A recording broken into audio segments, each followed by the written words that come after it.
Okay, I'm Rob. I'm Todd. We got some shit to say. And you're going to listen. That's why we wanted to get all this set up in here that costs thousands of dollars. So Hundreds of thousands. Where's this even coming from? I'm not sure where it's coming from. I don't see anyone saying no to a fuck ton of money. But yeah, Todd stretching in the background. We're gearing Sorry. up. I hit record on him a little bit early without warning. Happy Valentine's Day, Robert. I really didn't want to do any segments on dating. I'm going to anyway. Yay! I can't wait to hear what you have to say. Valentine's Day. What a great day to show someone you love how much you love them by buying them shit that they probably don't need and probably don't even want in the first place. I love how everything kind of pressures you to buy candy and flowers everywhere. Sales, an overabundance of inventory. I work at a grocery store. Do you realize how much heart-shaped shit we have? No. A lot. I worked at this place that made decorative flower pots. A holiday such as Valentine's Day would be a big thing for them because they sold in grocery stores to go along with all the other stuff you're talking about. Yeah, it's fun to celebrate, but at the same time, I feel like a lot of people put too much pressure on themselves unnecessarily because if their priorities really were straight in dating or in their relationship, marriage, what have you, you wouldn't need necessarily a holiday. Every day would be, in a way, Valentine's Day, or at least something every week. I think it's very important that couples kind of don't lose that spark that Valentine's Day seems to ignite every year. Totally agree. Yeah. Way too much pressure. Not because I'm afraid to lose someone. My birthday's the 10th, so I get a free pass every year anyway. But it's the point of, am I going to spend too much? Am I going to spend too little? What's just the right amount? Is this what she really wants? And it's all posturing. Flowers ain't cheap, man. I'm not real big on buying flowers, but if I was going to do it, I'd rather just do it randomly. Yeah. Than to have my hand forced by a day rolling around. And I always thought making something was more personal than going out and buying something in the first place. Okay, obviously I can't make a flower, but I can make an arrangement. I could, instead of buying a generic box of chocolates, how about I make a cake or make some sort of sweet dessert that I know she likes. Not all girls like chocolate, contrary to popular belief. A lot of girls like Skittles. Some want cheese. What'd you say? Someone cheese? Yeah, and randomly a cheese warehouse. I got you a brick of mozzarella, my dear. Let's cut this brie together. Chocolate, cheese, ice cream. Not together though. Hopefully, if she wants that all together, she might be pregnant. You got any pickles? Sliced pickles like the Chick-fil-A pickles? I don't know whose voice that was supposed to be. What the hell kind of female I've ever dated talk like that? But I've dated people that hate pickles so bad that if it was on a Chick-fil-A sandwich, they still couldn't eat it once you took it off because it fucking tainted the sandwich. You just can't taste a pickle. You're ruined. When I used to work at Chick-fil-A and people wanted extra pickles and I was the one manning the sandwich station, best believe that they got their extra pickles worth. I mean, someone wanted to make especially with mobile ordering now, someone wanted to make a point. Extra pickles, a lot of pickles, a fuck ton of pickles, whatever. It's like, all right, I would Five Guys those pickles, man. I would put tons of pickles on the sandwich below the filet, on top of the filet, and then throw in a little extra pickles in the bag. Wrap it up. There's your extra pickle sandwich. Now you're not going to be pissed because that's extra. Whoever's doing it now is not giving that many pickles. I can tell you that much. Well, you know what? Technically, they're supposed to get 4. Naturally, if there are no extras? Naturally, 2. That's 2. the standard recipe. But you're supposed to get 4, if I'm not mistaken, when they ask for extra pickles. To me, that's like a slap in the face. That's like getting a 10-cent raise at your job. Why even bother? Like, that's okay. I'll buy my own pickles. Thank you. Dating in general, what's happened is women, as a generalization, that are still single as an adult, they get too much attention too easily, and then keeps them from honing in skills such as communication skills. The simple stuff, the basics. The people I talk to, it's like they lack the basics, which I'm out. When that's the case, I'm out. Guys have created the problem by not being out. They don't give a fuck. They're just going to keep trying. So women get used to that. It's just too surface level. I like tacos and traveling. I exercise. That doesn't tell me anything. Hiking is my life. Because in a dating relationship, the information needs to be intimate enough that it means something, who that person is at their core. Jokingly, they would say, at my core, I love tacos. That is my core.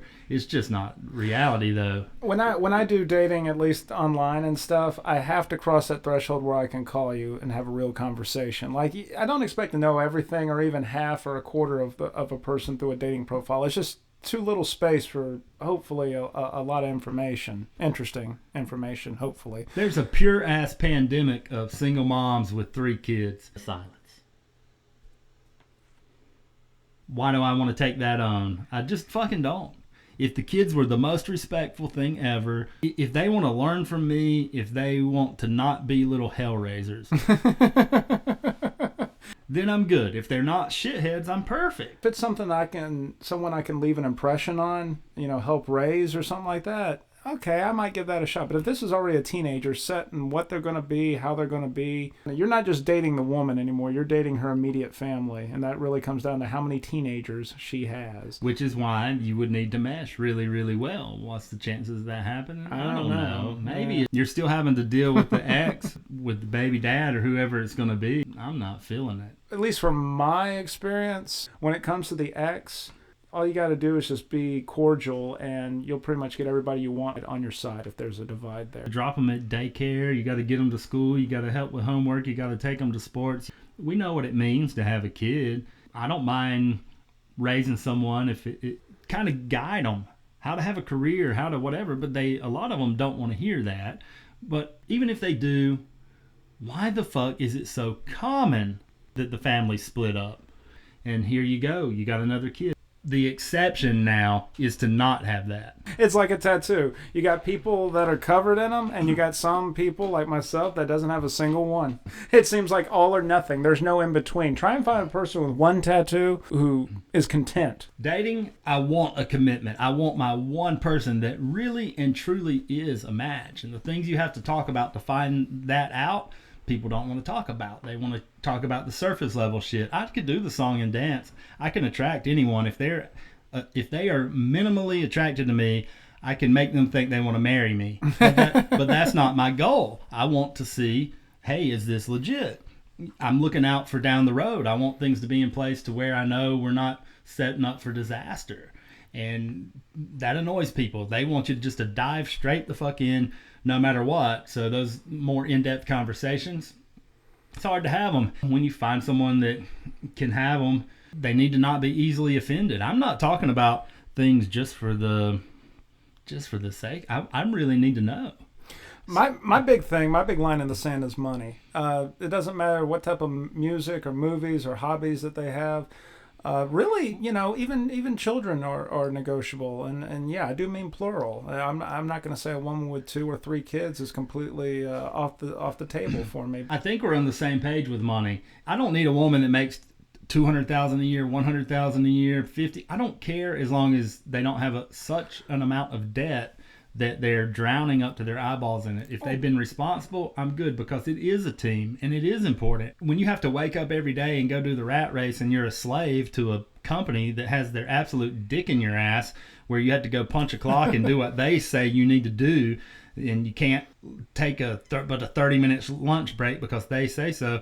Okay, that is what you're doing to get money. In the grand scheme of things, money is important because it's causing all that to happen. Like, wasting my money is wasting my time. Money fluctuates, comes and goes. Time just depletes. It never comes back. So personally, yeah, I want someone that's a partner. People say, oh, you just want a business partner.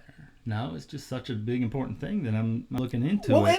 I don't want someone that's going to sabotage my business. That's for fucking sure. In a way, you want a business partner. I think a good committed relationship, you share everything, bank accounts included. So, yeah, I want someone with the same priorities, the same responsibility, and the same discipline as I have myself with money, because I don't want to turn around. I would have a lot of animosity against someone, no matter how well we got along or how many good memories we had or what we shared. I would have a lot of animosity if I turn around and they spend an X amount of money behind my back without my knowledge, especially if they knew that I wouldn't want them to do it in the first place. Like, that to me is the kind of thing that kills a relationship. My ex-spouse would get credit cards, get the bill sent digitally only, so they would never show up at the house. Oh, that's sneaky. And then she would do electronic balance transfers from one to another until she just racked up about $30K, and then I would see the bank was minus 30, and it would be like, what in the fuck just happened? And I couldn't believe she had done it. I didn't try to leave because of it. It was just, what entitled mindset did that require for her to do it? And then I never saw that she got anything from it. Maybe one stick of lipstick or something, but the amounts of money, I didn't see anything from it. There wasn't anything nice sitting there that made sense to me that the money was spent on. And then she did it again. So she swore it would only be that time, and no, fuck, as soon as... Well, that's just like cheating. Like, it was just that one time, baby. I didn't mean it. It meant nothing to me. She started that train right back up and fucking sent it down the tracks as soon as she could. I don't want stuff like that to happen again, so I want someone that understands how to work with me. Women I've dated, they'll make fun of my financial schemes. Then when you look at the big picture, it fucking worked. My ex-wife used to hate plates and china and shit we had because it was too cheap. Well, I'm still eating off of the same shit and my house is paid for, so fuck you. Yeah, well, what's it matter? It doesn't matter. Like, I don't care about the plate, but rather what you're serving on it. Especially casually, if I'm just going to get a soft drink with some ice, I just need a cup. I don't need a glass. I bought some cups at Garden Ridge. They just happened to have a display when we walked in there. Man, she was steaming straight out the ears because it wasn't some glasses that she would think look fancy. I still got my Batman Forever mug from McDonald's in 1995. And not that anyone came over. We would have like one person visit a month at our house or something. Maybe two, but there was no reason to have, fancy shit when I'm just needing a cup for ice. I don't even want to imagine. To me, it's such a waste. It's like, this is just for display. To whom? No one goes in the dining room. It's the most useless room in a house. Seriously. No one fucking uses them. That's why they're always perfect and dusty. They might put the mail on the table. That's it. Like, hey, I got the mail. Where's it at? Oh, it's on the dining room table. Okay. Yeah, where we don't eat. People don't want to get in depth on goals other than, I want to travel as much as I can. Okay, well, you're going to need a big fucking boatload of money to do that sufficiently. So we need a plan for finances. Yeah, and when I travel, I want to do it right, not just by the skin of my teeth. I want to go comfortably. And by the way, I'm a good person to team up with because my net worth is huge. And if someone came along with half of that, a third of that as a net worth, we could retire today. So it's annoying to me that they think, well, you don't need to worry about that. Oh, I don't? I mean, I need you just to bring something. Just a smidgen of something, and then we're good. I do like thinking about the idea of teaming up with someone who's making along the same salary as I am in the same position as I am. Works for me. Yeah. Works for me. In South Carolina, at least, that would up my living standard big time. I could travel like every other month and still be able to save and live my normal life. Again, without a house payment, it makes all things possible. I've dated doctors, nurse practitioners. They make a lot of money, but they don't quite relate to the way that I've had to struggle to do it. None of that matters, but it does when I have to make decisions with money that they're going to judge. Yeah. Because they don't have to make it based on the same criteria. And I think because of the way you've reached your plateau with money and stuff. Plateau. Yeah, well, that's what I call it. It's a plateau. Okay, fine. Yeah. You've reached a plateau there that most don't ever get to at all in their life, especially at your age. You're looking for someone that shares that same kind of plane, that space with you, I guess. That's what I'm looking for. That's one of the things I'm looking for, is someone that, I guess, I don't know, like actually commit to something and pay it off. A lot of people say the more you make, the more you spend, but it's not true. It doesn't have to be true. It's true for some people. That's what it is. Some people, make the same and spend more, and this is how they get in an insurmountable debt in the first place. The woman wants married, she starts thinking, man, I got to have marriage, and they'll marry somebody they don't even like just to get to that goal. It ends. Well, it doesn't last. That is, yeah. That seems like a lot of people put more emphasis on the actual marriage than the relationship the marriage is supposed to signify. That's Valentine's Day in a nutshell, though, isn't it? It's all about the gestures, not about the quality. Posturing can be good. Score some brownie points and make yourself look good. But I hate for the relationship to be built on brownie point. You're in trouble then. Because if a woman thinks it's built on that and she starts, I tell you, it's pretty well documented when the woman starts to say, I got the vagina, I'm going to keep him from it because I'm mad at him. The guy doesn't want it anymore. Do it about 2 or 3 times and then he's not going to want it anymore. Yeah. No one wants a hostage situation here. No. Let's all be calm. Let's all just settle down. We got a little heated. Lord, no. It's got to be desire on both sides or it's no good. I don't want a fucking favor. That goes as me as a single man, too. I don't want a sexual, quote, actual favor from somebody. If they're not into it, too, I don't want it. No, it wouldn't be as good, though. The desire's got to be there. Without the desire, it's like scratching an... I can go for 12 hours and have, but that doesn't matter. That'd be killer on my back. Yeah. I couldn't do that, ladies. I'm sorry. I'm not going for time. If it's an hour, if it's 2 hours, whatever, it doesn't really matter. It's however long the spark holds, however long it's still fun. You're not just doing it just to set some world record. It's, hey, if the attention is holding because the passion is high enough, then that's a good thing. But if I was taking just a favor and it's just a chore, I'm gonna probably get it done with. So that's why I don't participate like that. It's like taking out the trash. Let's just get it done and over with here. Any woman that says, "Oh, I don't have a fantasy. I just like the way my vibrator feels, or like the way fuck it, I don't want it." Yeah, I don't want your vibrator. Get it out of here. Oh, I don't care. You can have that. You can have that, but I need to know the mentality behind it. What's making the gears turn? Batteries. They ought to know. They're the one that's been doing it their whole life.